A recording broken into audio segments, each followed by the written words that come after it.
Ukia ni wirikanite gukorwo nikio gitumi kinene kira kiracungiririe magana ma airetu kuhanda ihinda-ini riria thukuru irahingitwo mwaka muhituku kumana na king'uki gia COVID-19. Uthuthuria uria utafanitio ni ambunge atumia aria mari kamiti-ini ya bunge igie githomo. Urugamiriri wa thukuru wa airetu wa Irbisil kaunti-ini ya Kajiado ugite arutwo 57 macokire thukuru mohete nda, kuria gicunji kinini kia arutwo nikio gicokete thukuru na arutwo acio angi gutimenyekanite kuria mari.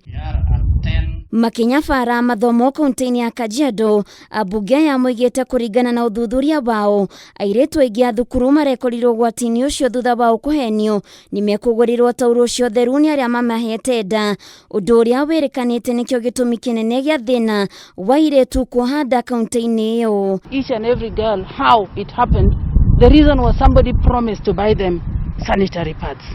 And for that reason, they were going to bed with those men who are promising them sanitary pads. And the fact that the ministry has come here to publicly announce that these sanitary pads are going to be given for free is very critical, because the schools and the teachers and the parents will know, and the girls themselves will know that there are sanitary pads to be given to them to school. We also want to appeal to the ministry to ensure that the sanitary pads reach each and every girl, so that there is no gap that the sanitary pads may get lost or not be able to reach the right recipients. Kaunti cia Kajiado, Narok na Samburu nicio ciandikithitie namba nene ya arutwo airetu gutiga thukuru kurumirira kuhanda na kuhikithio kia hinya, kuria bunge yameranire gutigirira ni marumanirira na ciana cia airetu iria ciohete nda na gutigirira ni ciacoka thukuru. And my call to everybody in this regard is that please allow our girls to go to school. Cultural issues notwithstanding, we want our girls to be educated.